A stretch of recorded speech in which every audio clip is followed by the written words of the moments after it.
It will take some time to prepare.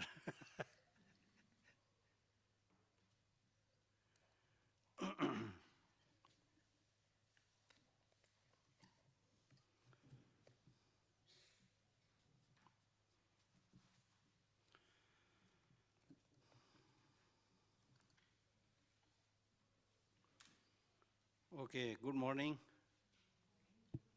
Can you hear? Okay.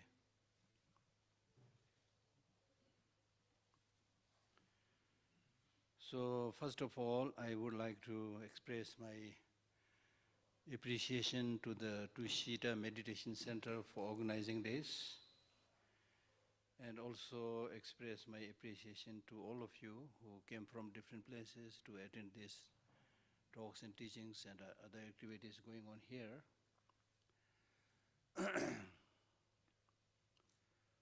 I believe that the purpose of such teachings is not to just make you a Buddhist. If you are already Buddhist, well and good. Otherwise also the purpose is not to convert anybody.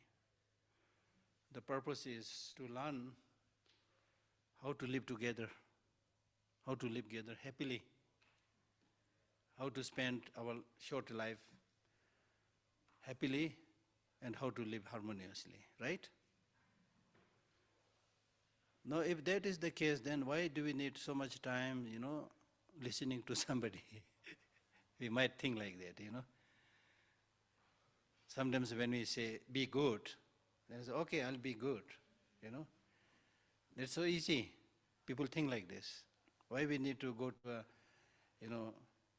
a Buddhist monastery or temple or attend some talks and teachings? It looks very simple, but it is not that simple. Therefore, the Buddha summarizes his teachings by saying, do not do anything that is negative, do everything that is positive, completely discipline your mind. This is my teaching. Very simple, 4 lines. But when we explore the meaning, then the first line says, do not do anything that is negative. He did not say, you can do this kind of negative things. You can't do this kind of negative things. You can do this kind of negative things. He did not say. He said, do not do anything that is negative. Now the question is, what do you mean by negative? What is it that is negative? What is it that is positive? That's a little bit complex, not that easy. But basically, I suppose the Buddha is saying that do not do anything that harms other sentient beings directly, indirectly. Here, now we are not talking only about human beings, we are talking about all sentient beings. In the scientific terms, all living beings. If you use the Buddhist term, all sentient beings. Okay? Directly, indirectly harming others. That is negative. That is wrong. Why? Because by nature, whether you follow any religion, no religion, that is secondary. What is important is right from the birth until we die, we all want peace. We all want happiness, right? Whether you are doing business, you are doing this for happiness. Whether you are becoming a monk, it is supposed to be for happiness. Whether you get married, it's supposed to be for happiness. It's all, everything is supposed to be for happiness. Meaning that we have this inborn wish to be happy. And we have this inborn wish to shun and remove suffering. That is our natural right. There's nothing wrong with that. Right? Right? And in fact, according to Buddhism, we say this is actually good news. Good news in the sense your inborn wish to have happiness shows that you have that potential to be completely happy if you make that attempt. You have the potential. But if you don't use that potential, don't use that capacity, then that capacity will remain dormant, keep on sleeping, and you will not get happiness. Right? So that's what we need to realize. There is nobody who will catch hold of your hand and throw you into heaven. Great teachers can't do that. Even Buddha can't do that. Nobody can do that. Your parents can't do that. Similarly, there's nobody, even your worst enemy, there's nobody who can catch hold of your leg and throw you into hell. That also you can't do. Physically, they may torture you, but mentally, nobody can do that. So therefore, your happiness and your suffering is in your hand. Do not cheat yourself. Actually, you know what I already said is good enough to put an end to this teaching, 5 days teaching. Right? Provided, what I'm saying is, provided if we really think a little bit deeper on the topics that I already said, and then practice it. That's enough.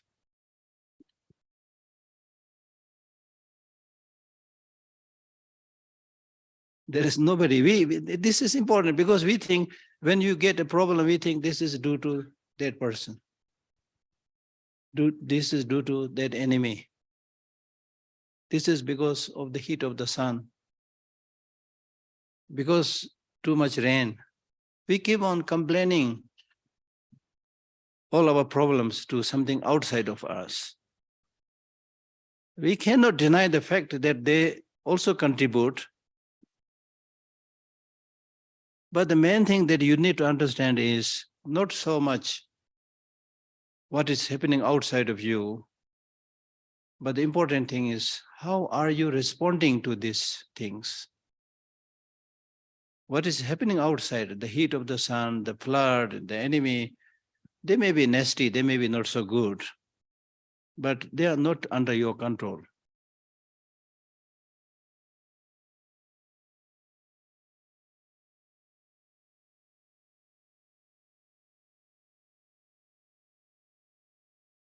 Given situation. For example, if the sun is very hot, there are only 2 ways to deal with it. One, keep on complaining and say this bloody sun is so hot, you know. This is not the time to be so hot. You know, you complain and you curse the sun. Will the sun change its course? Will the sun say, sorry, madam, I'll become cooler? No. You can't do this. It will continue as it is. So with that kind of attitude, in addition to the heat of the sun, because of your negative reaction, you are making the situation much, much more worse and intolerable. And you become actually a victim to that. Similarly, when other people do something negative to you, and then you get angry and things like that, you are actually giving him or her the opportunity to bully you, to victimize you. So don't dance at the tune of others. I have been saying and telling people that number one thing that you need to keep in your mind to achieve success is to realize that you are the only original copy in this world. You are not a duplicate. You are whoever you are. You are the only original copy. You're not a duplicate. You're not a photocopy. Only original copy means you have your special talents. You have your special capacities. It doesn't have to be exactly like Bill Gates or Obama or whatever. It doesn't have to be that. The problem with us, we think that if I'm not like that person, I'm stupid. No. You may be not good in something like that person in this particular field, but you are good in some other field which this person cannot do. So you need to, first of all, recognize your own potential, your own talent, and use it, explore it. Come out shining. All of us. Right? So it is really, really important to realize this. If you don't realize this, then you will become, as I said, a victim to all the changing situations. Whether there's a COVID, you will become a victim to that. Whether somebody bullies you, you become a victim to that, So it is not actually the outside forces alone, but it is how you live, how you respond to the given situation. Like during COVID also, many people don't suffer at all because of their lifestyle, because they take precaution. So therefore, when the Buddha is saying, do not do anything that is negative, he's warning you, if you do these negative things, you are doing it at your own cost. You will suffer. And he's asking, do you want suffering? If you want suffering, then okay, go for all these seemingly pleasurable things. That's what we are doing today. We are all running after the 5 sensual objects.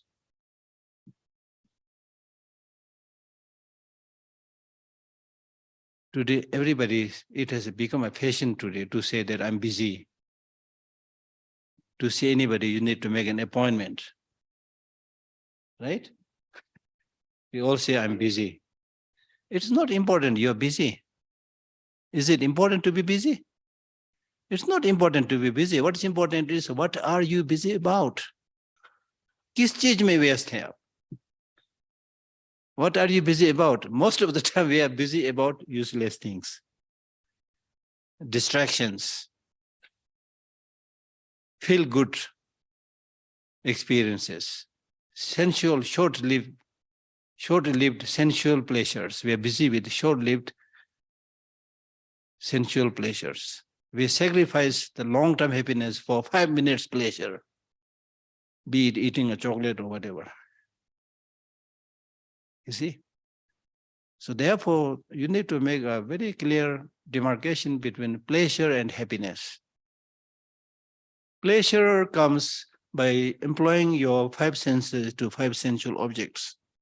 Something nice to see, something nice to hear, something nice to taste, something nice to touch, things like that.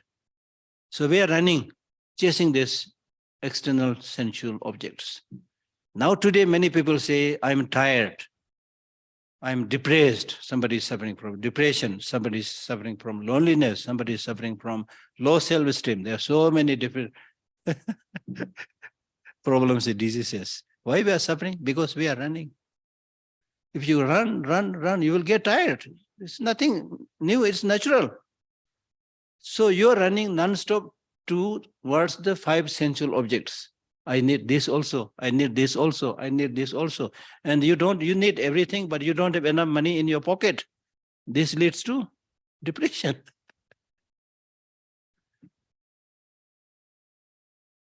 So much of the problem suffering that we experience is because of our unchecked greed. How much is how much? How much you want, really, honestly speaking, Can the natural environment sustain? If everybody tries to get something means from the nature. The external nature or external environment is a material, physical reality. Anything that is a material, physical, by definition, has limitation. So how are you going to get unlimited development and progress from limited resources? You will only end up completely destroying the natural resources, which we are already doing. Look at the unpredictable climate change. You see, Dharamsala, for example, here.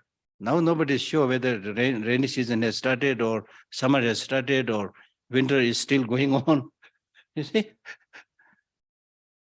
So much of the blame goes to us, human beings, because of our unchecked greed. You need everything that is flooding in the market, not knowing that you are the greatest contributor of the junks that we see in the world. suffocating the air, suffocating the ocean, river, everything. We all know this,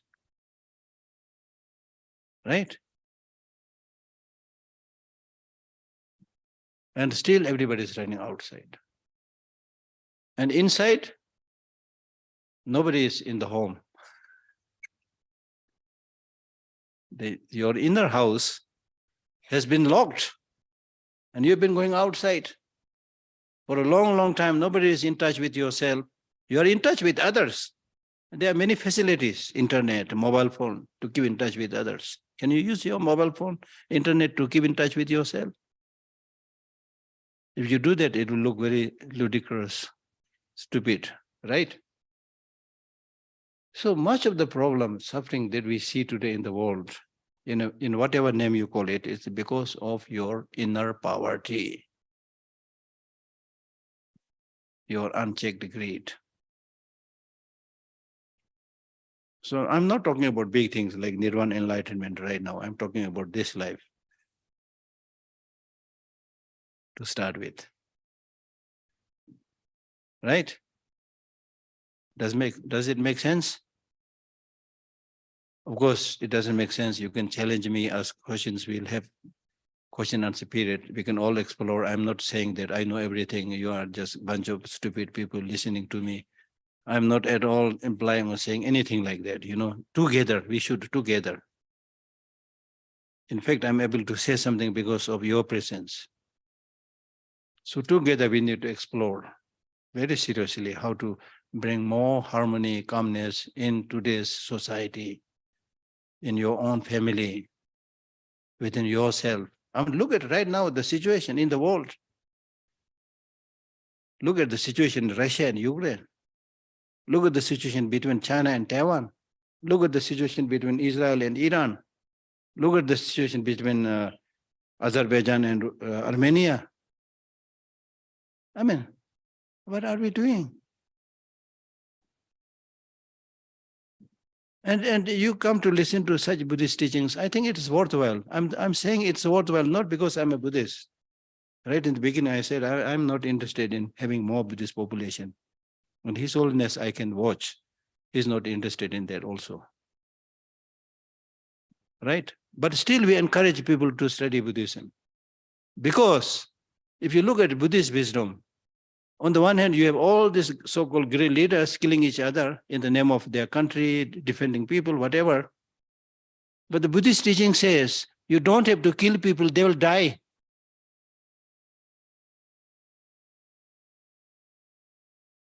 This is called, I think for me, this is called wisdom. Right? And I've been saying to make the teaching more practical and lovely and sensible, so that the teaching can move you a little bit, jolt you a little bit, because we need a little bit jolt, in order to wake up. Right now we are sleeping in ignorance. थोड़ा कुछ धक्का चाहिए, जोर, झटका बोलते हैं ना हिंदी में, झटका, वो चाहिए. You need a little bit of jolt. The jolt is, for example, right now we have 8 billion human population, right? 8 billion. Recently it became 8 billion. All these 8 billion of people will be dead. Not through nuclear bomb. I'm not talking about nuclear bomb. All this 800 billion people will be dead after 100, if I give a little bit discount, let us say 120 years from now, today, after 110, 20 years, we are all dead. Don't need nuclear bomb to kill people. And that is a general, that's when I say all these people will be dead, I'm talking in general.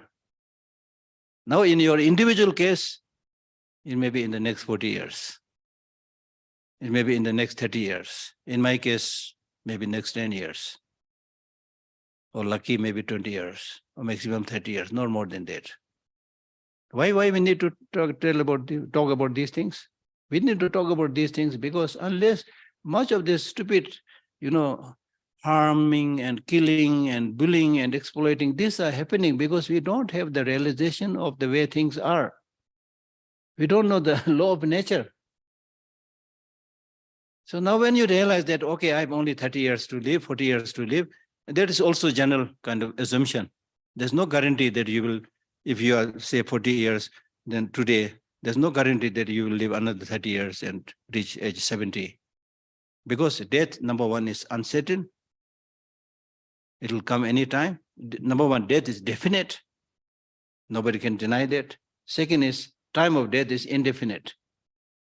It can strike you at any time. But at the time of the death, the only thing that is beneficial and helpful to you is if you have accumulated some spiritual practice.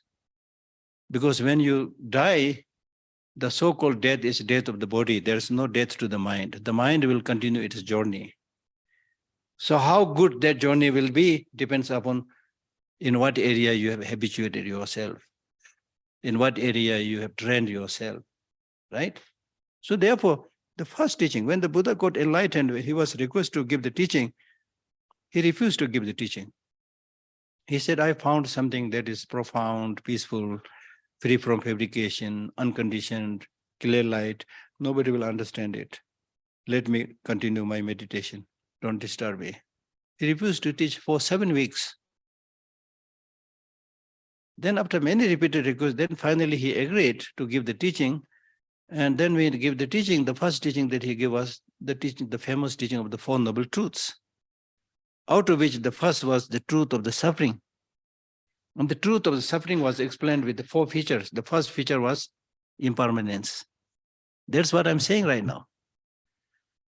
Unless you realize that impermanent nature, you will not make a move. You will only plan to, build more houses, prepare more swimming pools, buy more fancy cars, and you will plan to live forever.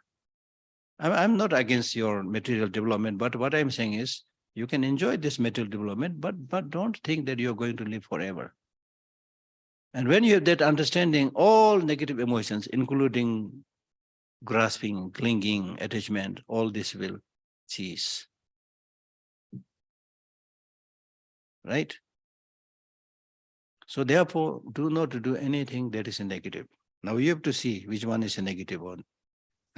I give you a rough definition, but you should see which one is a negative. Any activity that you do, any thinking that you generate, if it brings unhappiness in your mind and unhappiness in the mind of other people, is basically negative. With the basic criteria that we all want happiness, do not want suffering. So if you harm anybody in their journey towards peace and happiness, that is a negative. And then the second line says, do everything that is positive. Again, he says, do everything. When it comes to doing something positive, the beginning should be good, preparation should be good, the actual practice should be good, and the conclusion should be good. Right from the beginning to the end, it should be good. Perfect. Now, having said this, people, as I said, people normally think, oh, that's not so difficult. Stop doing bad things. Start doing good things. Then the Buddha is saying, no, that is not easy. It is related to your mind. Therefore, the third line says, completely train your mind, completely discipline. That is the crux of the matter. Completely discipline and train your mind. That's the crux of the matter. Now, disciplining and training the mind is not at all easy. It'll take a long time. Even people who have been studying Buddhism for so many years, they are very good in, giving talks and teachings. Some of them, not everybody, but they are quite good. But in terms of their own disciplining the mind, it is almost an uphill task, even for them. This is because, why this is so? Why this is so? This is so, one, because mind is something that you don't directly see. It's non-physical, it's shapeless, it's colorless, right? So anything, we human beings have a tendency to ignore all those things which you don't see directly. What you can see is your body, so therefore you will look after it. You will bath it and clean it and feed it and clothe it, do some jogging exercises and things like that. For the body, for the mind, what have you been doing? What kind of food you give to the mind? What kind of clothing did you give to the mind? Not much. Not much. But then when you make a comparison between the body and the mind, the invisible kind of mind, the truth is, it is the mind which is your boss, not the body. This body is just a slave of the mind. The mind, while remaining hidden, bunker mein baith ke, while staying in the bunker, something like staying in the bunker, gives the order, do this, do that. You're listening right now. This is the first session, so you're listening very attentively. And after a few minutes, if you don't like my talk, then the mind will tell you, oh, don't waste your time listening to this old monk. Get up, go. Then you might, in the name of going to bathroom, whatever, you will pretend, you're going to bathroom or you're not so well, whatever, you will go again. So mind is dictating. And the mind is like lightning.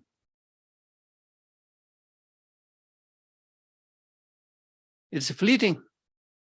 Very difficult to catch hold of it. Unless you do repeated meditation and practice, it's not easy.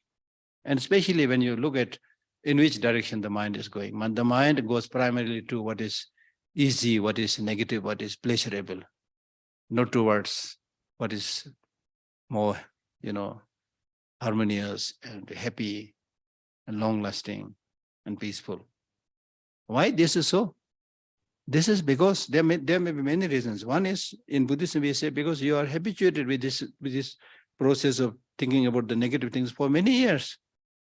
So that die habit is with you. Therefore, you easily engage with negative things and not so easily engage with the positive things.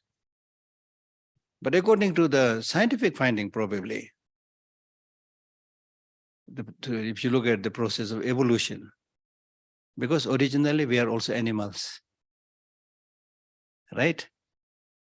When you are an animal, you have no possibility to listen to a teaching and transform your mind and sit down and do meditation, right?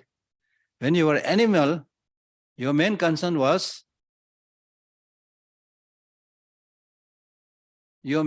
is reproduction,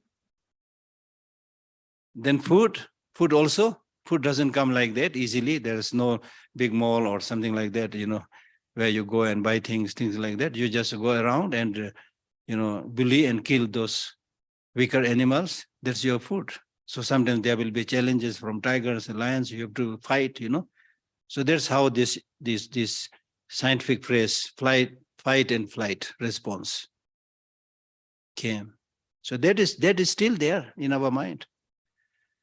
So therefore, attachment and anger and hatred, and of course, ignorance, these three, in Buddhism, we call them three poisons, playing a very dominant role in your life.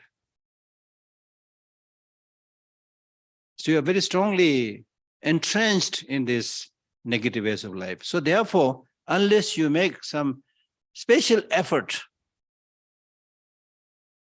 to de-link this die-hard habit and get habituated with the positive things, unless you make some effort, you will not be able to change it like that. And then not only this inner conditioning, but also if you look at the environment, especially in big cities, people hardly talk about these things. They only talk about the latest car, the latest house, then Sensex and all those, things. So there's no environment.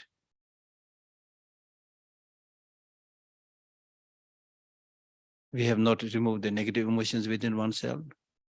The objects of developing negative emotions are there all the time. Sab kuch baitha hai to develop desire. And our improper way of engaging with these negative things are also there. So all the causes and conditions for developing and layering out these negative emotions are intact. So it is so easy. So therefore, You need to make special effort. That's why we talk about retreat, stay a little bit outside people. Solitude. Solitude is not similar like loneliness. Right? So therefore, completely train your mind. That is the process. You train your mind through meditation, through mindfulness, and whatever other methods you use. But my understanding is train your mind means basically train your mind in accordance with the law of nature. This is my explanation. In Buddhism, the Dharma, or religion, we use the word Dharma. Dharma is not similar to religion, although roughly speaking, we use it. But Dharma means any practice which will help you stop the negative thing, negative activities. Dharan kareto Dharma. That means you adopt those good ways of life which will give you happiness, peace, and harmony, and give up those things which will harm you and harm others. So that you should do in accordance with the law of nature. As I said, if you look at the law of nature, actually there is not much room for harming each other. As I already mentioned, we are all going to die after 100 years. We are all dead. So because of this fact, now you can use your common sense. What it is good? What is good to do while I'm alive? For example, if this is my last day today, is it good for me to engage in bribe, exploitation, killing? Huh? Does it make sense? Or if you're sure you are going to die after 10 years, is it good that you bully other people, harm other people, steal from people, tell lie? It's nothing to do with religion. It's common sense. Right? So therefore, the only thing, let me give you this story, You have all had this experience. I had this experience. Like, for example, if you, take a flight or check in a nice fancy hotel, 4-star, 5-star, whatever, nice fancy hotel. So when you first check in that hotel, let us say 5-star hotel, everybody who is checking in looks like a gentleman and gentlewoman, and they also think that, yes, I'm somebody. So people don't bother so much to talk to each other. At the most, they will say, hi, good morning, at the most.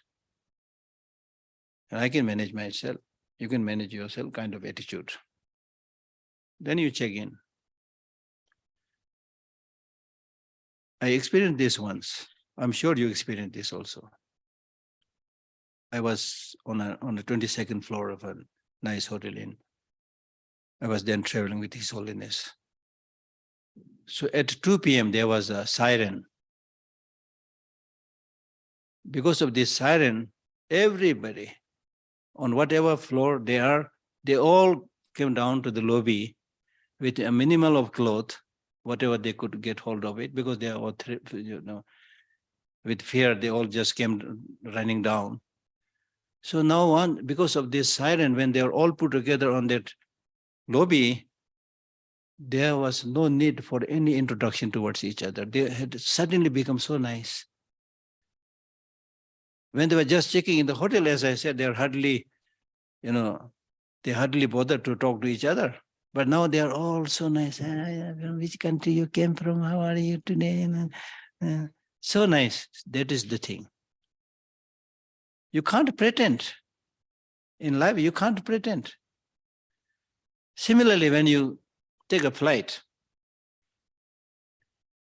again, you look at another good gentleman, whatever, you take your seat and then the food is served, everything looks good. The flight is smooth, very good. And nobody bothers again talk to each other. At the most, you do some little bit smile, nothing.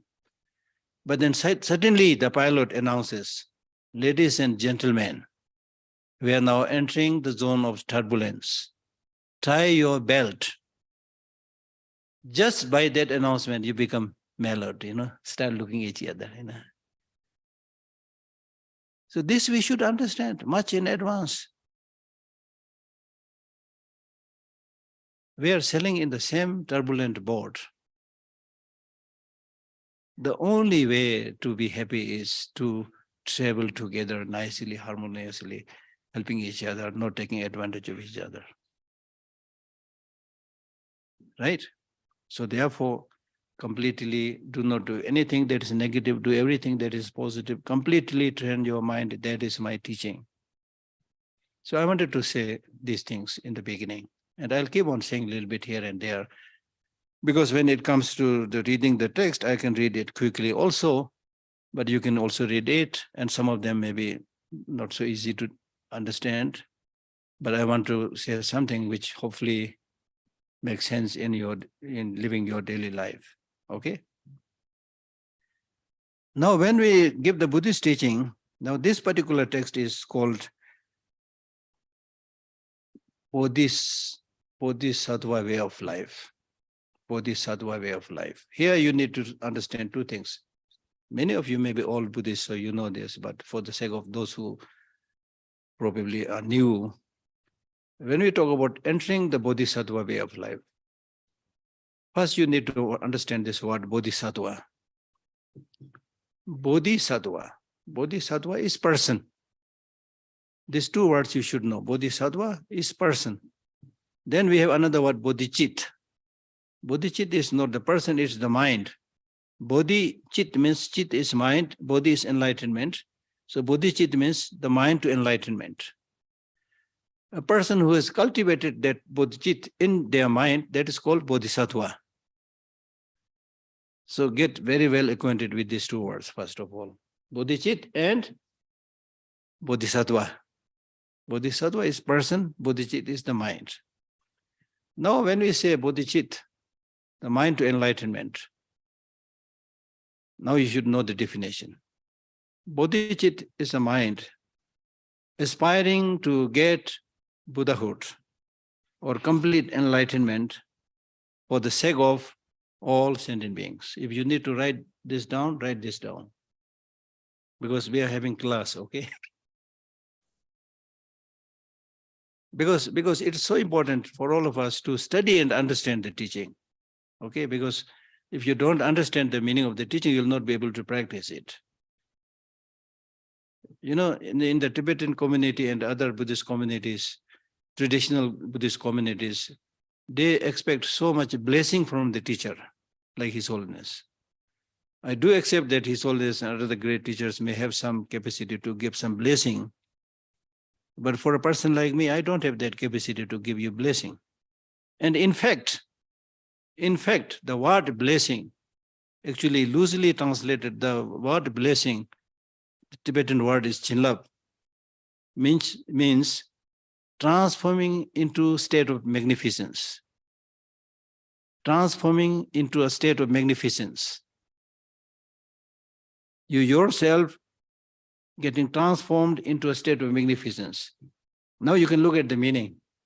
Nobody, even your teacher, cannot transform you into a state of magnificence unless you practice. So you need to give this blessing to yourself. Don't expect just blessing from a Buddha or from teacher. You know, they are good inspiration, you know. If there's a karmic connection, yes, it makes an impact. But the most important thing is, just as I said right in the beginning, you need to protect yourself. You need to take care of yourself. You are the one who can give blessing to yourself. Because if you remove the negative emotions, or at least reduce the negative emotions, and strengthen and cultivate the positive emotions, you are blessed. Then you can say you have received blessing from the teaching. Not necessarily so much from the teacher, but because of your own attitude. Right? And when you reduce, you need to realize these things. When you reduce your negative emotions a little bit, I call it miracle. These days people talk so much, oh, it was miracle. Yes, you can perform that miracle. If you're a very angry, hot-tempered person, then after listening to this text and teaching, if you reduce the intensity of your anger a little bit, that is a miracle. That is a miracle. And that state of reducing negative emotions and producing positive emotions is also called accomplishment. Siddhi प्राप्त बोलना है ना हम लोग हिंदी में, सिद्धि प्राप्त, achieving accomplishment, achieving attainment. That is also again in your hand. Okay? So therefore, entering the Bodhisattva way of life. Now you know who is Bodhisattva. The Bodhisattvas are those who have cultivated bodhicitta and they practice all those things which is beneficial to others, like the practice of the 6 perfections and so forth. So now by studying this text, what you are saying is, I will also emulate and follow the examples of these great bodhisattvas, and I will myself gradually become a bodhisattva. Or at least I will start going towards that direction. I mean, there cannot be a project, believe me, there cannot be a project better than this project.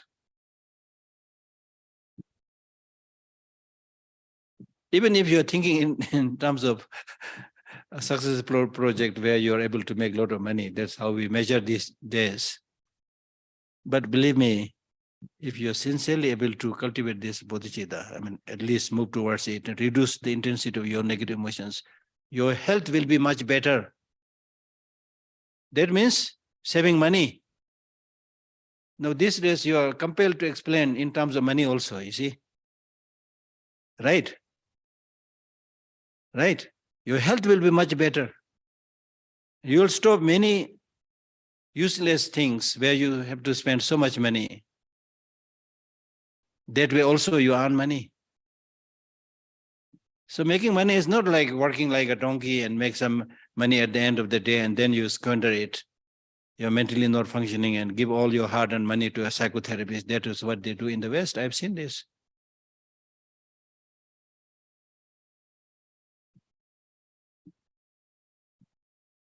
In my own case, I'm not so smart in the sense of making money and things like that. But that turned out to be a blessing to me.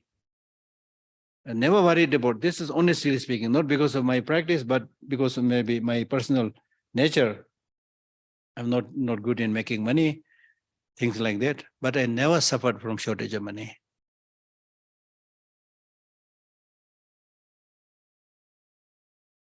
I'm giving you myself as an example. And people ask me, Geshe, are you happy? I say, I'm happy. And then many of them, they think that I'm happy. They don't ask a second question. Then there are others who chase me actually and say, Geshe, are you sure? You said you're happy. Are you really happy? Don't you live alone? See the question? If you're living alone, you can't be happy, number one. This is how people think. Do you live alone? Yes, sir, I live alone. Are you really happy? Yes, I'm happy. Why are you happy? I'm happy because I have a place to sleep. I have something to eat. There's no war going on around my place. There are hospitals around, nice people around. What else I need? You see? Happiness is a choice. It's a state of mind. Right? So again, I'm not encouraging or discouraging you to, I'm not saying don't make money. There's no harm about it. I run an institute, I need money there, I work hard, very hard. Right? But I'm not against money. But what I'm saying is to see the wealth and money as the most important thing in human life is completely misplaced. Completely misplaced. Right? So therefore, I must say that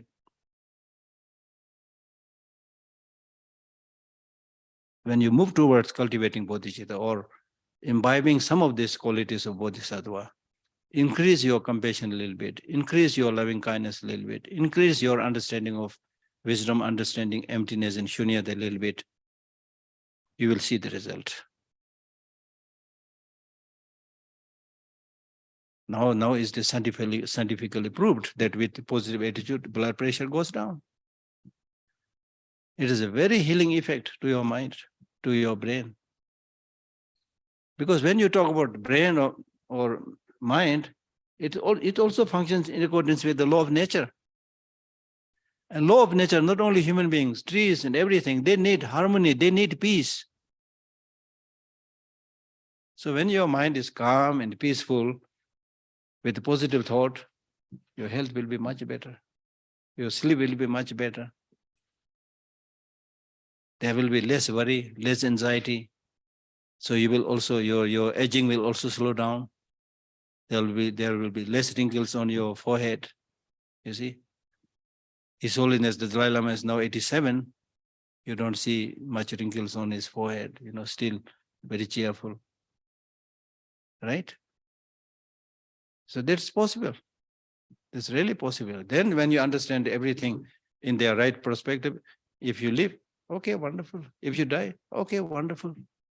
There's this acceptance. There's this acceptance. So there are bodhisattvas who pray and say that if today is my last day or I'm going to die very soon, they say, they're not worried. They say, wonderful. They're not pessimistic. They say wonderful because if I'm going to not going to live long, die quickly, it's okay because I'm not going to live long committing negative deeds in that sense. And if I'm not going to die in a few days, but I'm going to live a long, long life, wonderful. Because then I'll do all the good things, Whatever is there, wonderful. So long as you don't harm others, so long as you have this love and compassion to others. Right?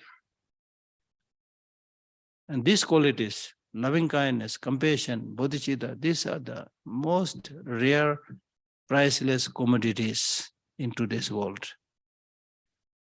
But interestingly, they are free. The real good, best commodities are actually free. What is not so good is sold.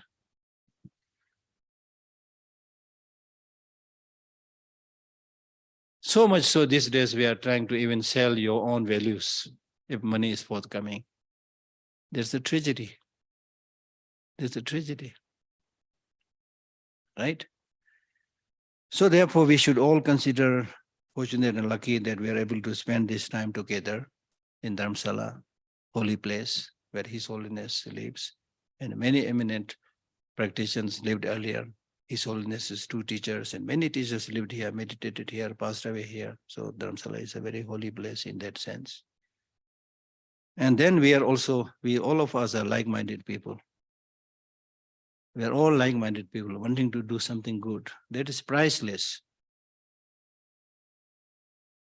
I remember Martin Luther King saying, I don't feel sad when bad people do bad things. I feel sad when good people don't do anything. So at least we are trying to do something good together. We are here to charge our battery. When we go back to our society, it's like going into darkness. Then that charged battery will be useful. It will be like a flashlight. It will be very useful. You may not know this right now, but you will know this. Whatever you study here, get here, you will find that a blessing, special energy. Once one of my Westerner friends came to see me and he said, Geshe, I've been living in Dharamsala for many years.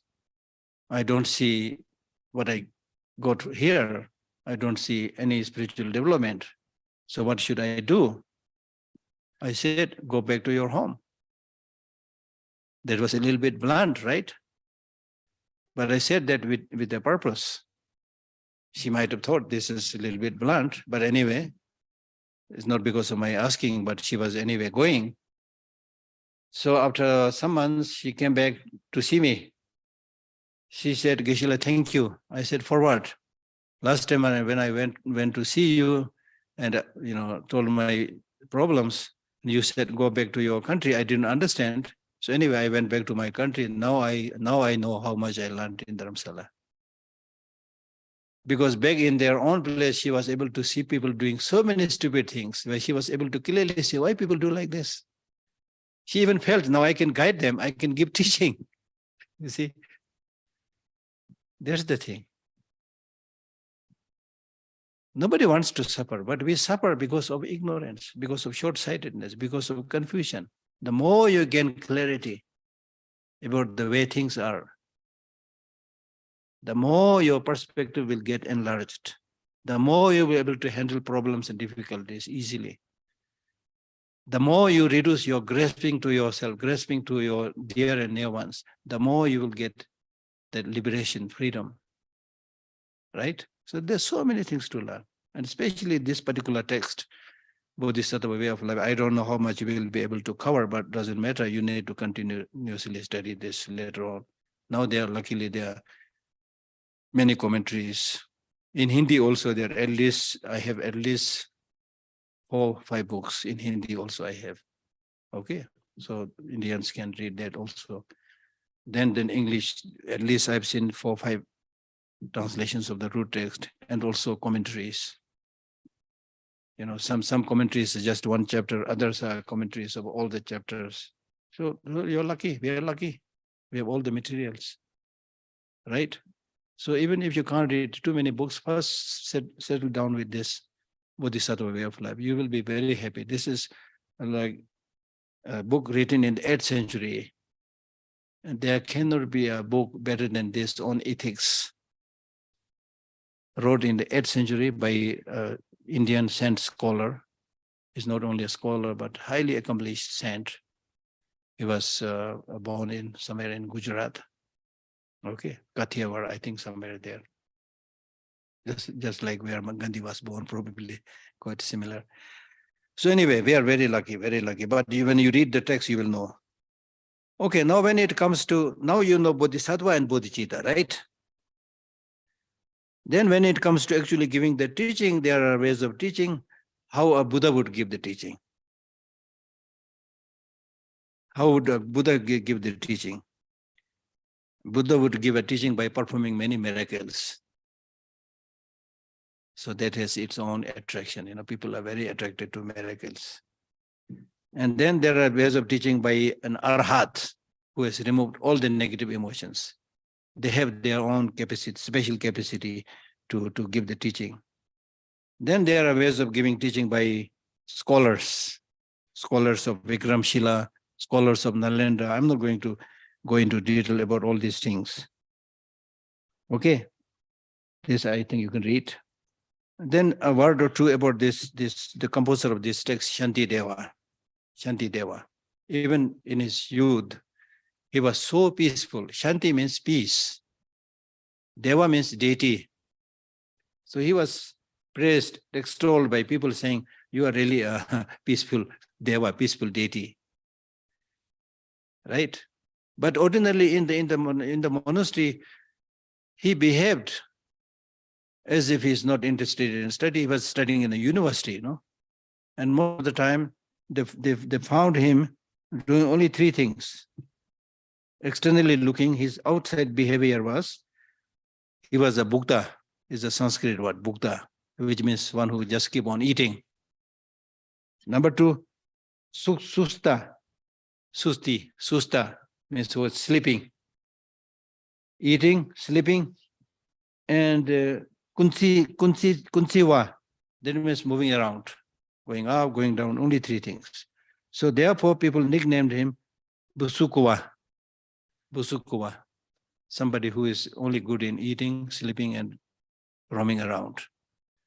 But internally he was really thinking and exercising and practicing. You know, you can't judge people from outside. And then in order to teach him, his fellow students and teachers, they said, no, we must teach this person a lesson. You know, he's only doing these 3 things and not paying attention to the study. So probably there is a system in the university to let the students give talks. So they said, now it's your turn to give the talk. And in order to teach him, they put a very high throne with no stairs to climb. And then he came and he stretched his hand or something like an elephant's nose or something, like pressed the seat a little bit down. And he went to sit on the throne, half flying. He already had such achievement. Then when he sat on the throne, he said, shall I give you a teaching which you heard before? You never heard before. Then his fellow students and teachers again teached him by saying, because you have been always doing things which is different from other people, give a teaching which we never heard before. So then he gave this teaching of 10 chapters. And it is said that at certain, I think in the wisdom chapter somewhere, when he was teaching on the emptiness, he actually virtually flew and disappeared. So this should, at this point of time, you may or may not believe, but that's not important. But what is important is you read the text, then you will find out things. So this is, briefly speaking, this is the master who wrote this text. Okay.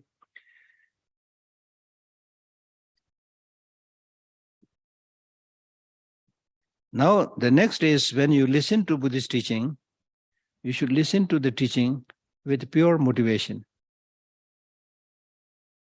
Because in harmony with the content of this text, which is talking about bodhicitta, the wish to become Buddha for the benefit of all sentient beings. The two, when we say bodhicitta, it is two aspirations. One, to become Buddha. The purpose is to help all suffering sentient beings. Right? This is important because ordinarily when you are asked to help somebody, you think about giving some money. You think about giving some cloth or other material things, right? But in Buddhism, what we're saying is these are also good, but the best way of helping them is giving them education. People primarily suffer because of ignorance and lack of education, not so much about material facilities. Because, we have this saying, if you want to help somebody, teach him fishing rather than giving fish. If you give fish, he will finish it. That's the end of the story. If you teach him fishing, it will last a longer time. So like that. So therefore, the purpose is to give education to people because all our negative emotions and sufferings are rooted in ignorance. Ignorance, I think let me introduce this right in the beginning. Two things very important in Buddhism, two core practices. One, bodhicitta, I have already explained. Second, wisdom realizing emptiness. Wisdom realizing shunyata or emptiness. Have you heard about this before? You heard about this, you know this very well. It's not so difficult, okay? Realizing is difficult, but developing some understanding is not difficult.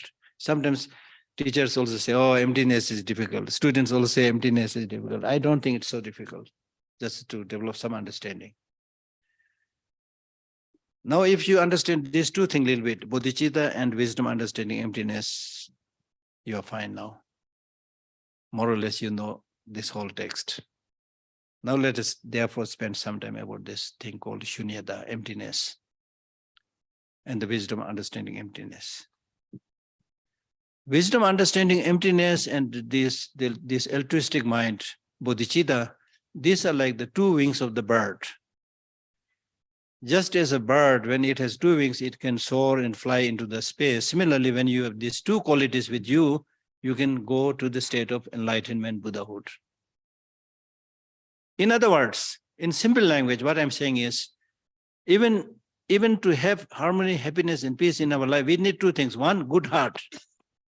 One, knowledge. In Hindi, I call it dil or dimag ka santulan. You need two things. Why you need two things?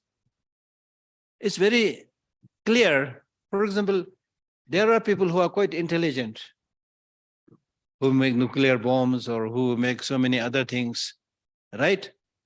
But because of lack of compassion, altruism, that most of the time that knowledge becomes not so useful but very destructive. Even in our ordinary society, much of the confusion and problems are created by people who are so-called educated people. The villagers, most of the time they suffer, of course, due to lack of education, but they don't create so much problem in the society.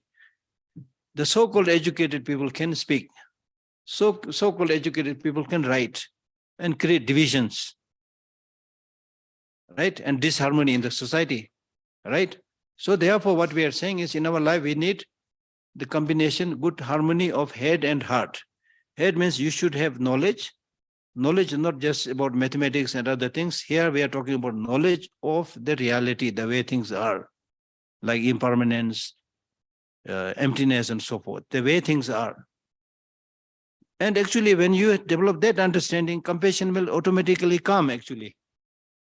As I already mentioned, if you know that everybody is going to die, then there is not much need to hurt and harm each other. Naturally, you will develop this feeling, right? For example, if you imagine yourself moving in a very rocky boat in a turbulent sea, then you are not so interested about which country you came from, you are man or women, all the only thing that is concerning is how we can together swim together, help each other, right?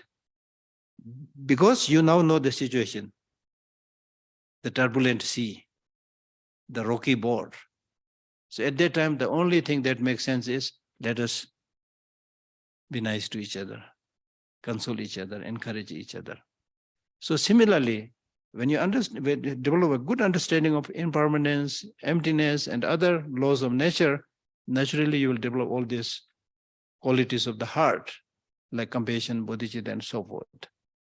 So anyway, these two, which I call combination of head and heart, or harmony of head and heart, is in a simple language, that is what we need in our day-to-day life. Now in Buddhism, we are taking this a little bit higher, on a higher scale. Then we use the word bodhicitta and wisdom, understanding emptiness. Now bodhicitta, you already have some understanding, right? Now let us talk a little bit about this thing called shunyata, emptiness. Now listen carefully. I will speak slowly. Emptiness is not equal to nothingness. Number one. Emptiness is not equal to nothingness. Now what we need to understand here is, things exist, right? You are there, you are existing, I'm existing, this building is existing, everything that we see around the building, houses, trees, flowers, whatever, computers, everything existing. Right? No issue. Everything that is existing can exist only in two ways. There are only two possibilities in terms of their existence. Only two possibilities. One, either they should exist dependently or they should exist independently. There's no third possibility. These two are mutually exclusive. No third possibility. Okay. Are you clear up to this point? Two possibilities exist independently or dependently. Now, which side you are going to take? Everything, I'm saying everything, all phenomena. They exist either dependently or independently. So, which side are you going to take? Dependently. Dependently, everybody? Don't be lukewarm, just say it. Yeah, dependently. Dependently. Dependently means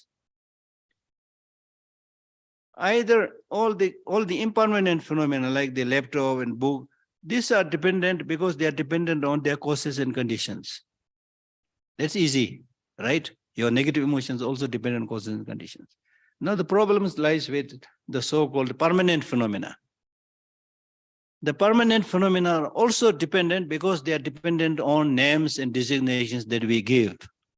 They're dependent on the names. And let us say the book, the whole book is dependent on its parts, the leaves. And the parts are dependent on the whole book. Together, then you can give a designation book, right? Now look at this carefully. Dependent phenomena. Like, for example, this microphone. Now if I say, okay, can you hear I'm speaking through the microphone? You have no problem, right? Instead of that, if I say, okay, listen carefully, I'm speaking through the elephant. What is your reaction? You will say, this old man is now insane, has gone out of his mind. The difference is only the designation. At a particular time period, somebody give this designation microphone, and there's no problem. Everybody agreed microphone. So now we say microphone, no problem, right? Now because you have all agreed to do that, now somebody stupid like me comes in and say, this is not microphone, it's elephant. You will not agree to that. But the difference is only designation. There was nothing called microphone existing from its own side without having to depend on a name or a part, things like that. No. So that's why we conclude and say all phenomena, not only they exist, but exist dependently. No, because they all exist dependently, therefore there is nothing that has independent existence. Are you getting? Dependent existence, independent existence are mutually exclusive. I said that, right? It can be only one, not two. Now we all concluded everything as dependent existence. Therefore, there is no independent existence. They are mutually exclusive. Because things are all dependent, therefore there's nothing that has independent existence. Clear? I'll keep on repeating this until you understand. Things exist dependently, therefore there is nothing that has, the other side is independent existence. Things exist dependently, therefore there is nothing that has independent existence. Up to that, clear? So this lack of independent existence is called emptiness. Emptiness means empty of independent existence. Say it loudly. Things exist dependently, therefore there is nothing that has independent existence. That non-existence of independent existence is called emptiness. Therefore emptiness means empty of, say it loudly. Emptiness means empty of independent existence. You got it. Emptiness, you got it. Clear? Is it clear?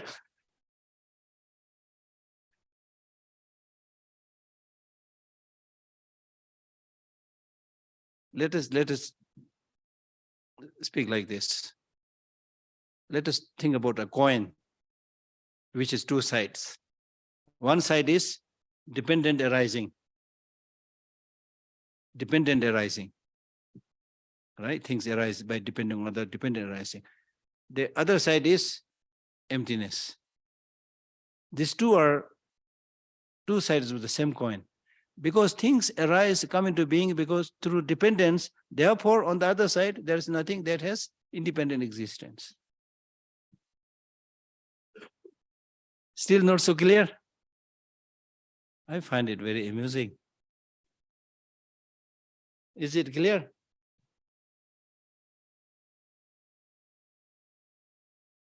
Emptiness is not, number one, as I said, emptiness is not equal to nothingness. Emptiness means empty of,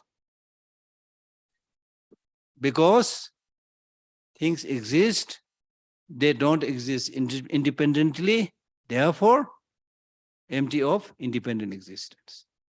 Empty of independent existence means there is no independent existence.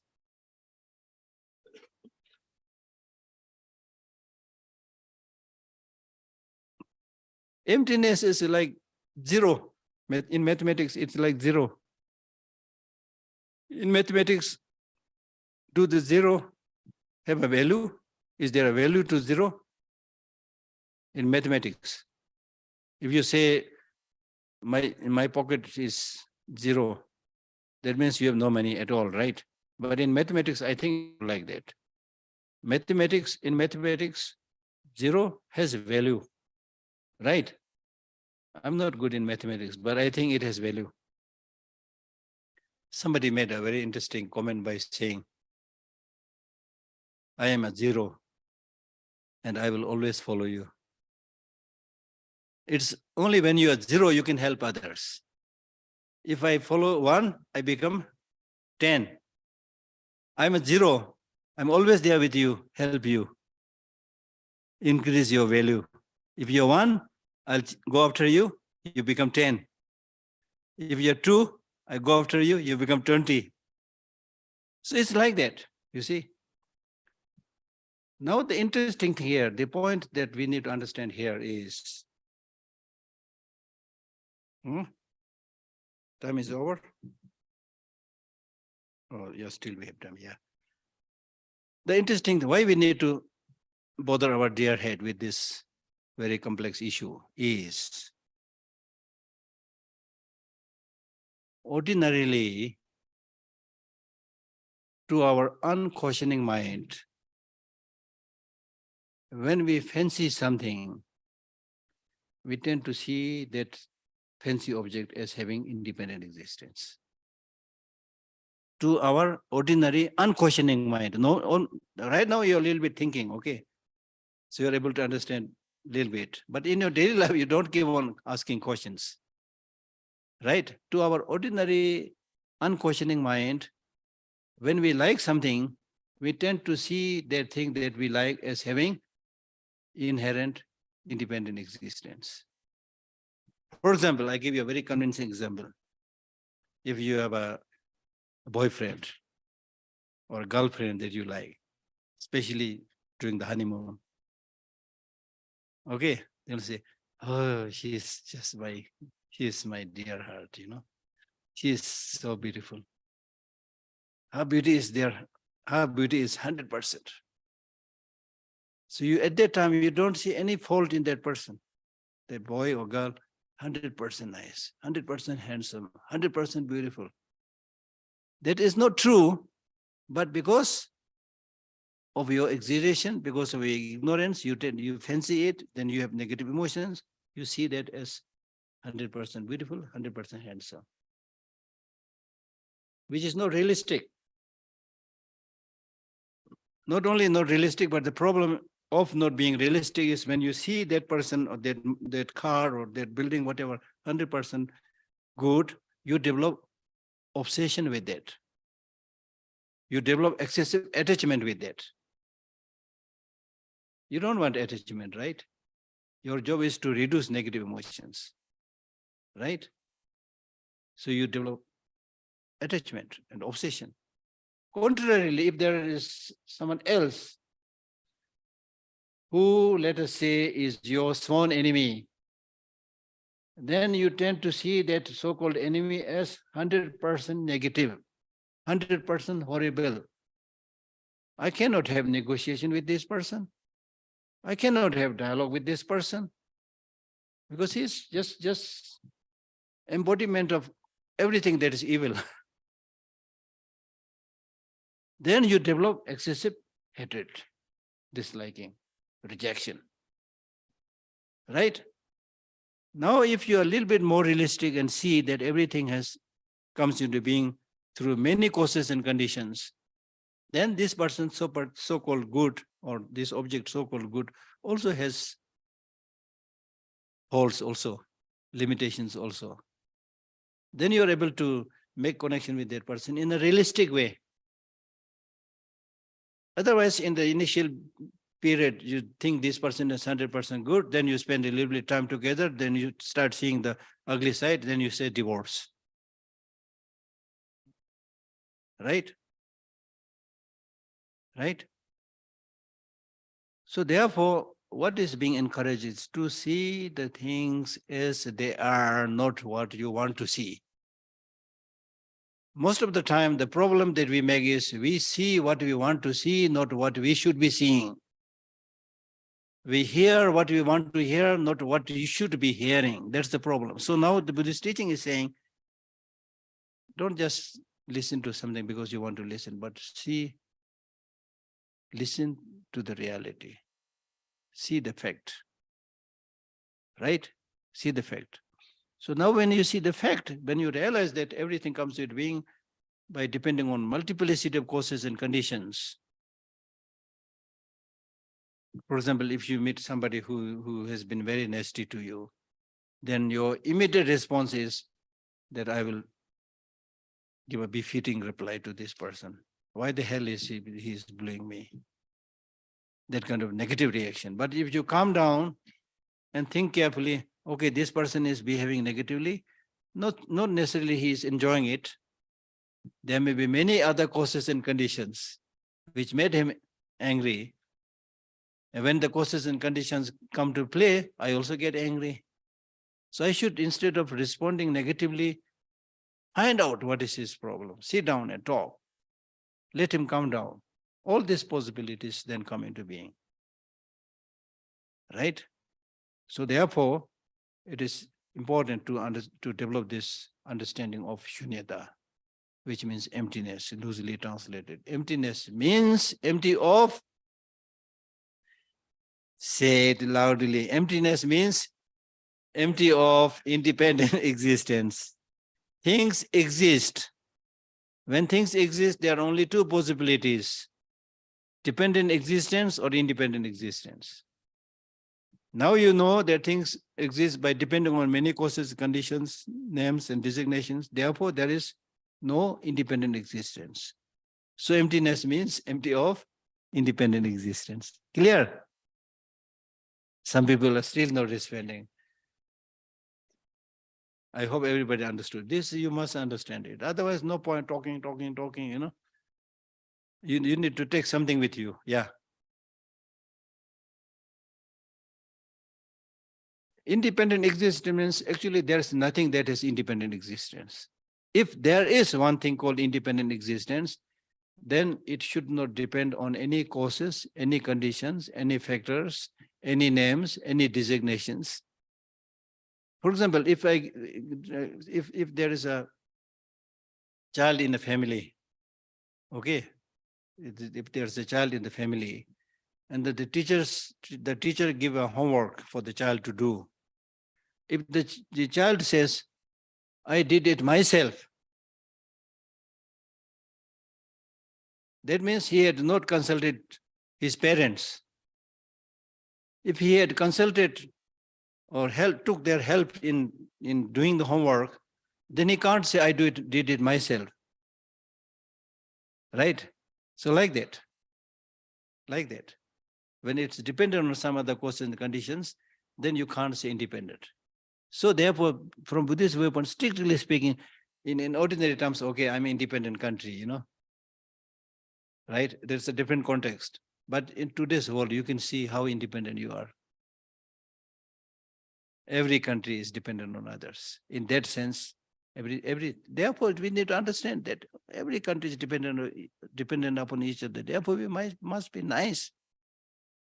We must learn to live harmoniously. You see? Right?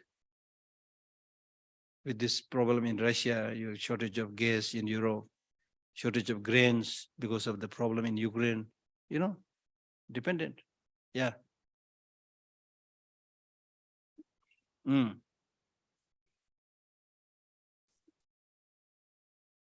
Ah.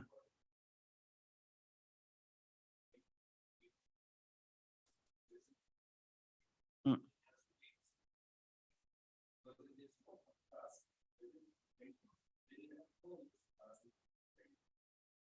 No, I don't think, as I said, these two, dependence and independence, they are mutually exclusive. No, conceptually we say if there is a thing called independent, then this should be like this, but it is not there. Just for the sake of comparison, conceptually, we take such an example, but there is no such a thing. Right? Now, that is not the main question. The main question is, you brought this example of snake, which is very good. Please sit down, which is very good. Now, the main question that people normally ask is a deeper philosophical question. People say, if things don't exist independently, you know, ordinarily people think, if things exist, they must exist independently. That's how people think. That's why I use the word to our ordinary unquestioning mind. We think unquestioning mind. We think if things exist independently. Now, when philosophically you are told that things don't exist independently, now you are agreeing with me that things exist dependently. But if you really think carefully, it'll give you a big jolt. If things don't exist independently, there's no charm now. There's no charm. Everything is like a illusion, as you said. Everything is like a dream. Then what is the meaning of living? In fact, this question was asked to me by a young Russian fellow when I was giving a public talk in Moscow. I was speaking something like this.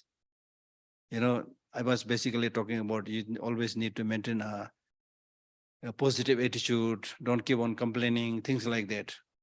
Then there was not this one. Okay, this is another topic. So there were, when I was speaking something like what we are talking right now, that things exist dependently, not independently. Then this young Russian boy got up and said, if things don't exist independently, how can I love my girlfriend? He was thinking. Because to our ordinary mind, we think the girlfriend that you love must be there from its own side. The beauty must be from their own side. She must continue to stay with me all the time. She should never die. When you're thinking, if you ask the question, of course you'll say she will die, but that's not how we think in our daily life. And that's why when somebody dies, some of your near and dear one dies, you get completely shocked. If you had understood this point much and before, you will not get shocked.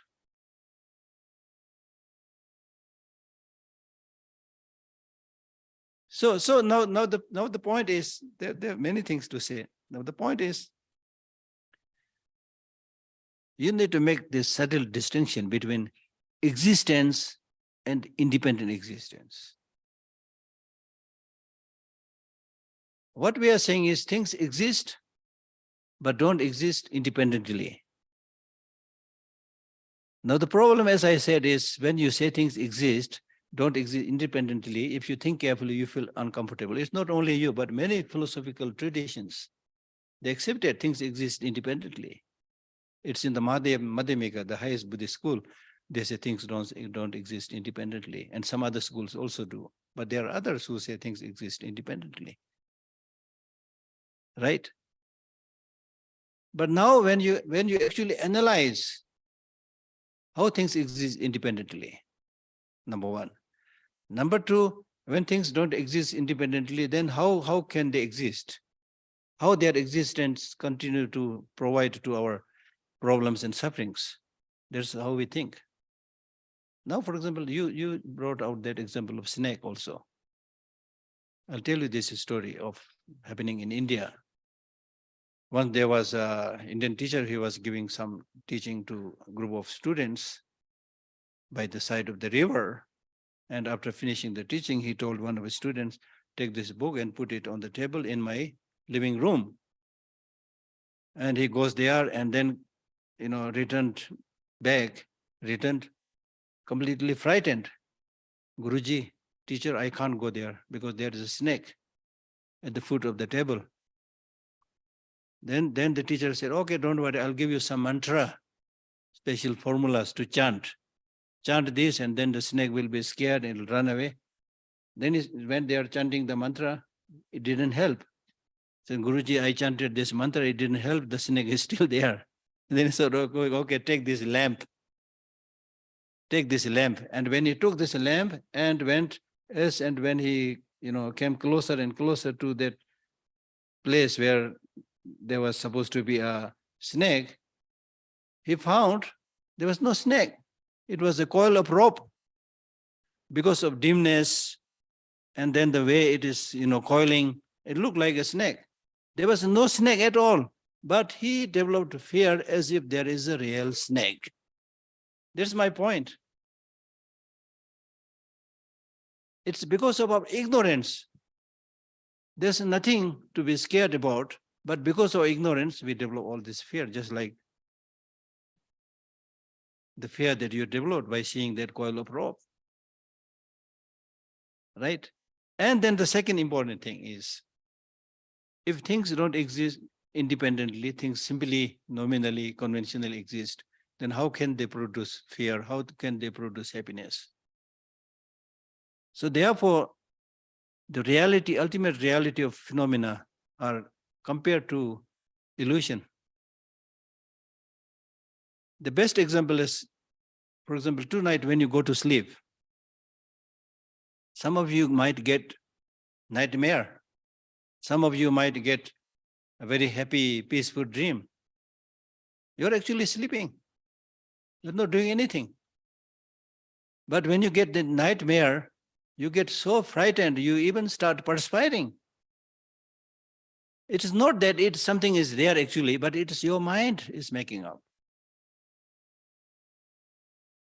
Right? And then similarly, there can be another dream where you see somebody you like he told in the Dalai Lama, somebody talking to him, in some cases even receiving a teaching, you feel so happy, When you wake up, you are full of happiness.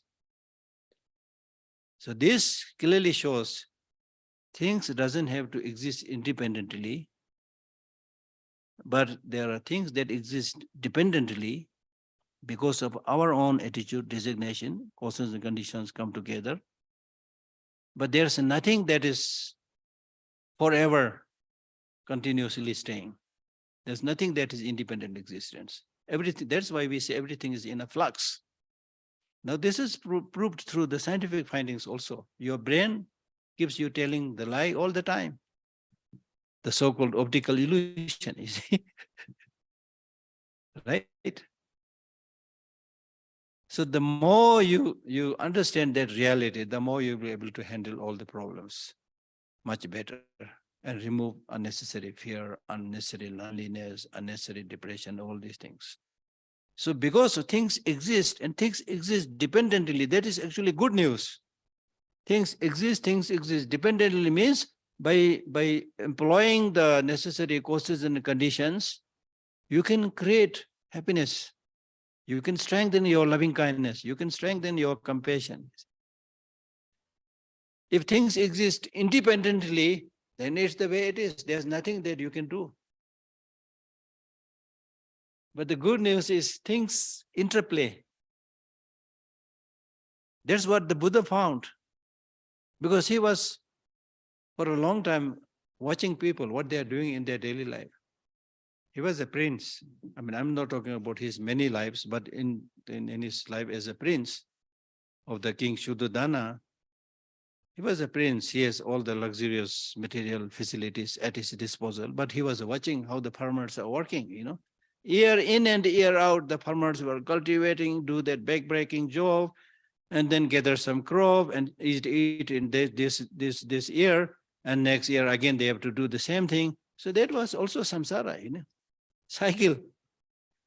They want happiness, not getting enough. They don't want suffering. They're getting a lot of suffering. Then he, as a great thinker, he started thinking, why? From where the suffering is coming? From where the happiness is coming?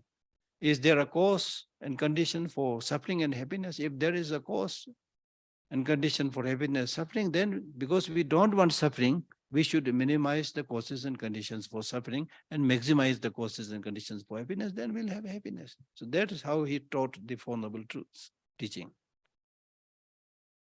And then also when you understand everything like an illusion, this will lessen your attachment. I mean, this is talking big right now. I don't know whether you're mentally prepared to listen to this or not. Really? So physical, for example, our physical form is like a physical form. Physical body is like a form, FOAM. Bubble, it is like a bubble. This has been said in the Buddha's teaching 2,500 years back, and scientists are discovering only today. Now scientifically you can explore and find out it's really just a bubbling energy, go to the cellular parts, everything. It's many bubbles, working together. It's in a way frightening. With our eye is not so penetrative to see all these realities.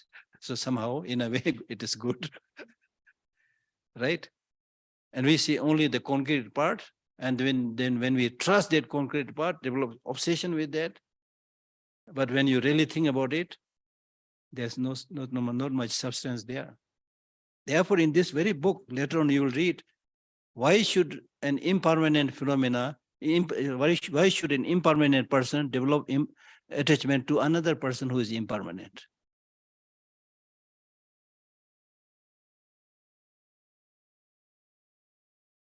Right? I'm tempted to give you this example, which I normally share. Like, for example, let us say on this table in front of me, there is an elderly person, man or woman, over 90 years old, very old, 90 years, over 90 years old. Not only age-wise old, but also very sick, with the wounds all over the body, pus and blood oozing out.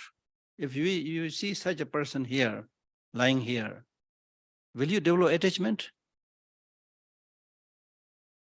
Will somebody come forward and say, I want to marry this old man or old woman? I'm giving you a very big message, okay? Why you are not saying that you want to marry this old man or woman? Because you have seen the actual reality.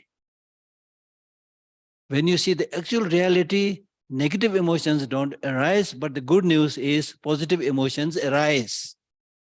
When you see this old men and women, nobody wants to marry, but everybody wants to at least help that person. This poor old man, poor old women, take him or her to hospital, give him or her some medicine, give him or her some food, clothing. See, positive side to come.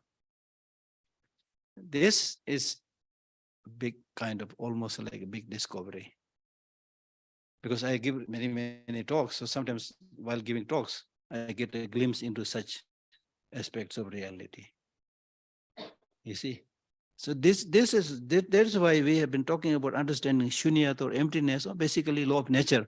The more and more you see the law of nature, the reality, the way things are, the more that will contribute towards harmony, peace, happiness, developing all the good qualities.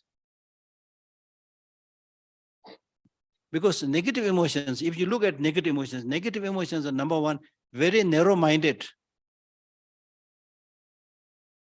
For example, if you develop attachment to somebody, a young man, a young boy, or a young woman, you will make this big declaration. I love you and I love you only. Supposed to be having made a big declaration, but you can see how stupid it is. Here you are saying, I'm going to tie my neck only to you and no room for other people, But that same person, when develops a positive emotion like loving kindness and compassion, he would say, I love all sentient beings. So you can see these two kind of business love and genuine love. The first, I call it business love. I love you so long as you love me. This is called business. But what is taught in Buddhism is unconditional loving kindness. I love you whether you love me or not. Because I know you are like me. You want happiness, do not want suffering. And I look after myself as much as possible, not because I'm special, but because I want happiness, do not want suffering. And I know you are also in a similar situation. So as much as possible, I will also take care of you, love you. So that is the difference.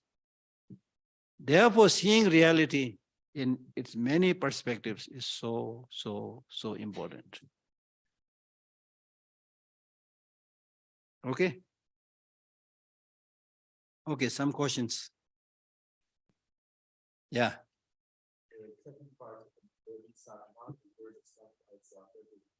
Sattva means one who has that mind of bodhi.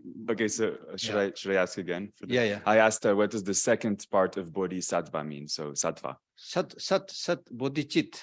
Okay, the sattva means one. Sattva basically means being who has that bodhi mind. Okay. Yeah. This is in verse. Okay. So there is actual reality, right? Yeah, So there's a reality that I see. Yeah. There's a reality that other person see, exactly. but there's actual reality. Oh, So there are multiple realities, yeah, right? yeah, So, but that thing, for example, microphone yeah, is a microphone, yeah, right? yeah, So this is actual reality. yeah. So it's independent of other person's consciousness. No, no, no, no, no. Who give the name microphone? A conscious person. That's why it is dependent on the person who give the name. So, it's So not independent. how can I define which is actual reality and which is not actual reality? There are two things. One is called conventional truth. Another is called ultimate truth. Emptiness is ultimate truth. Conventional truth means conventionally, worldly speaking, yes, this is actual truth, but this is not the ultimate truth. For our exchange purposes, we give a name. Without name, you can't communicate. So that way we say, yes, microphone is there. I've seen it. I pegged it. It's there. That way. But if you see that microphone having independent existence, then you are wrong. In that sense, it is not real. If you say real in the sense of having independent existence, then this is not actual, not real. But if you say this microphone is real because somebody gave a name, it is functioning, in a conventional state, it is true. And what is ultimate? Ultimate truth is having no independent existence, shunyata, emptiness. Oh. Okay. Speak. Yeah. No, I don't want. I thought you were raising the hand. You gave two examples. Yeah. One is a boyfriend or girlfriend Yeah. versus an enemy. Yeah. On the enemy side, I can see if you look at the causes and conditions that produce that person, you can detach yourself from an anger that might arise for that person. But on the boyfriend-girlfriend side, if you look at the causes and conditions, I find that it's hard to detach myself from that love I feel for that person. So I know they're both the same thing. But I give you the example of this, all men and women.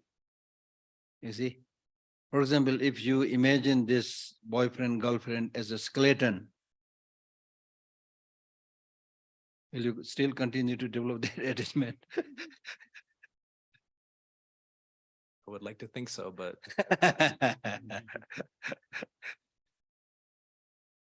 So the point that I was making was, when you see the reality, like this body, if you look at this body, it is packed nicely. In the modern system of packaging, everything that is fragile is packed nicely. Not only it is packed nicely, but they will, if you take a flight, when you fly, then all those things that are fragile are not only packed nicely, but on top of that packet, you also write fragile, handle carefully. So if we take a clue from that, we are very fragile because it's packed so nicely. The first thing we see is skin, 7 layers of skin. And actually, if you study more, then they say that first layer of skin is actually dead skin. So we should not be too fond of touching that. Anyway, this is a kind of, don't worry about that, yeah. So then under the skin, flesh mixed with blood. Then under that, bones. Then deep down, marrows. So like that when you go, then especially internal organs, outside packed nicely, so looks nice, handsome man, beautiful woman, whatever. I mean, it's okay. But if the point that I'm making is, I'm not saying there are no handsome people. No, I'm not crazy. Buddhism is not saying that. But what I'm saying is, If you really look at the reality, the internal organs, if you understand how the internal organs function, how your lungs function, how your heart function, you will actually take much good care of yourself. Because we don't understand that reality, we think we can put everything in our mouth. Bitter, sweet, whatever, then you suffer from diabetes, all kind of problems. Because you don't understand that reality of fragility, right? So therefore, from that point of view, it is important to understand that. Okay, yeah. And then also I already explained, the more you see the fragility, actually the more genuine love will come. Business love will go. That's the point. See, but how can we develop that? How can we see the things, right? Everything is labeled. This microphone is labeled. This is a microphone. Exactly. This is a beautiful girl. Yeah, This is an ugly girl. This is a black. This is white. This is handsome. If I'm seeing the thing, how can I, I'm seeing this microphone and that coming into my mind all the time, that is happening and going in my mind. This is a microphone. This is a microphone. This is a microphone.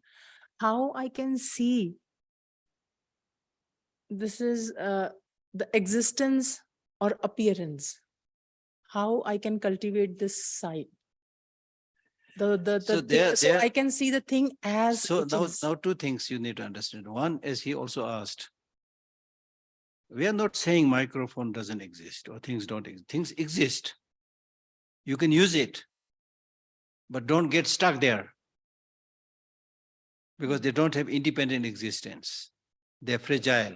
They're not long lasting. When they break, don't get shocked. That's the point that we are making. Okay. So here, what is really important is bridging the gap between appearance and reality. Bridging the gap between appearance and reality. This is the point. Now, we normally go after appearance. The marriage is after, most of the time, not necessarily 100%, most of the time, marriage is after appearance. How does the boy look? How does the girl look? Appearance. Go to shopping, appearance. And because of this, the shopkeepers, the mall owners, they know we go after appearance. Therefore, in a mall, you will see everything arranged so nicely, beautifully. For example, the fruit juice that you see in the shelf, maybe 10 months old. But it looks so nice because the outside, the wrapping, the package is so nice with flowers and colors. Inside it's more or less old. But it will not smell because they put chemicals inside. But we go after that, you see. We go after appearance. Then they also say, buy one free, appearance. Right? And then the basket is there for you to pick up. And you have a plastic card about which you don't know how much money you have. You see, so you go after all these appearances and do the shopping, and after the end of the shopping, there is a story called shopping coma, Anyway, things like that. Then it's only after when you reach home and unpack what you bought, you realize, why the hell I bought all these things? It's already in my home or whatever. I don't need this, So we go after appearances. So take time. Don't just go after appearance. Find a little bit deeper truth. Okay. Yeah. I have a question. So many people. Yeah. So to do that, even if I find intellectual, Mm. to really live it, Mm. I just have to train my mind. Exactly. Your experience also, if you watch your experience also, it will really help you understand that gradually. Because truth you can never hide. So here and there you will get a glimpse of it. Then you will be able to develop that conviction of the truth of the teaching and your personal experience. Then strengthen it. Yeah. I think like if we live with a person long time, we get married, we love him very much, it's very hard to being conscious that he might die. Like if we think he might die tomorrow, he might die in 10 years, like it's very hard to be vulnerable, to really love him, to be like, no? I'll tell you a story. I'll tell you a story, very interesting story. How can you be with someone, like, how one- can you not be shocked when someone that's close to you is dead, actually? The core message of the Buddha's teaching is do those things which is beneficial. Don't do those things which is not beneficial. Okay. Because of ignorance, what we do is we end up doing all those things which is not so beneficial. What is beneficial is when you are living together with somebody, your family, relative, husband, wife, whatever, live nicely, help each other. That's beneficial. When they die, no point crying. When you cry, it's useless, not beneficial. And also you don't have to cry if you had that understanding much in advance that these people, I'm going to die, they are also going to die. It's like meeting here. We know that we are here for 5-6 days. We'll all, our tribe, our best to be nice to each other. That's the way. That's the way. Then you have nothing to worry, nothing to regret, because you have really helped your brother, husband, wife to do the good way of life. So I'm definite he or she has taken a good rebirth. I will also take a good rebirth. Nothing to worry. You see, it's like your friend departing from here and one going to San Francisco, one going to Beijing, you know. You don't worry because they are doing fine, I'm doing fine. It's like that, yeah. Okay. And then also, your question, it's not easy, yes. Obviously, not easy doesn't mean you can't do it. I mean, even getting food is not easy. You have to do a lot of work. But it's not, you're not saying it is impossible, which is good, yeah. Okay. So then would the field of, or would emptiness be the independent force itself? Because like in yoga, they talk about Brahman, or in Taoism, like the Tao or God being the source of all of the illusion. Can you repeat this again? Yeah, so would the emptiness itself be the independent No. force? And then I was saying, like, because in yoga there's Brahman, and in other traditions there's like the Tao or God, and that's like the source of all illusion. Yeah, so two things. One, as I said right in the beginning, there's nothing whatsoever. There's nothing whatsoever that has independent existence, emptiness included. Therefore, there is a teaching which talks about emptiness of emptiness. It talks about 16 types of emptiness. One is emptiness of emptiness. Emptiness is also a designation. So it doesn't have independent existence. So that's why in Buddhism, that's why with due respect in Buddhism, we don't believe a creator God. A creator God which is permanent, not created by anybody without cause and condition, we don't believe that. Similarly, soul, we don't believe in Buddhism. Permanent soul without cause and condition, we don't believe in that. But that is not saying that who is right, who is wrong. We are not saying that. I'm just presenting the Buddhist way of thinking. Okay. And then one more question. How do you have an ultimate truth or ultimate reality if there's nothing independent? Yeah, there's nothing independent, but it's not equal to nothingness, as I said. There's nothing independent, but there are things that exist, which is important for you to understand. Things exist.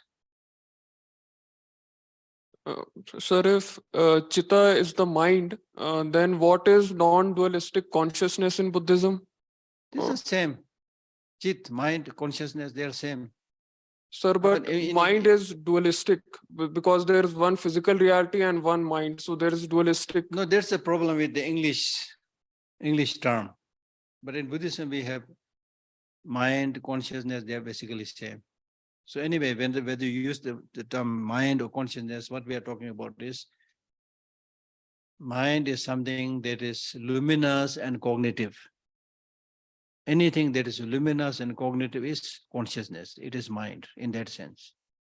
Okay, then within mind, yes, there are dualistic mind, non-dualistic mind, mind which is distracted, mind which is concentrated. So many types. Thank you. Yeah.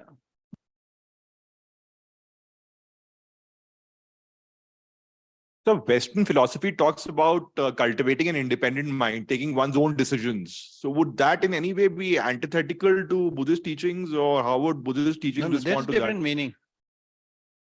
Independent mind, that is a different context. I mean, you should do an independent research, or the country is independent. That's a different meaning. But here, when we say there's nothing that is independent, we are saying there's nothing that is not dependent on any causes and conditions. Thank you. Okay. Here, yeah. Look at the, like you say everything is like independent. I'm sorry. Dependent, every existence, but you still look like it beneficial and unbeneficial and positive and negative as Because things exist. as independent. No. It's how it sounds. Like the example with the old woman, I can sit like and observe and see the bigger picture and look at every existence and see what it's dependent on. But still I can develop like a sense of compassion, but my conclusion about what to do about it can be because it exists. negative and positive in different minds of people. Yes, because they exist. Mhm. They don't exist independently, but they exist. Okay, but still if I sit and observe everything and get the bigger picture, I can Yes. come out with a different conclusion than yours for negative and positive and what it is. Within that existence, there are positive, there are negative, they are good, they are bad, because things exist. Mhm. Okay. Then what is positive and negative? Like, As I said, positive is any action which you directly, indirectly help others. yes, but your definition of help can be different than mine. Possible, yeah. You know, on the same topic, there may be 100 different opinions. Yeah. But I'm speaking only the Buddhist opinion. Mhm. Okay. Yeah. Huh? Okay. Okay. Lunch break.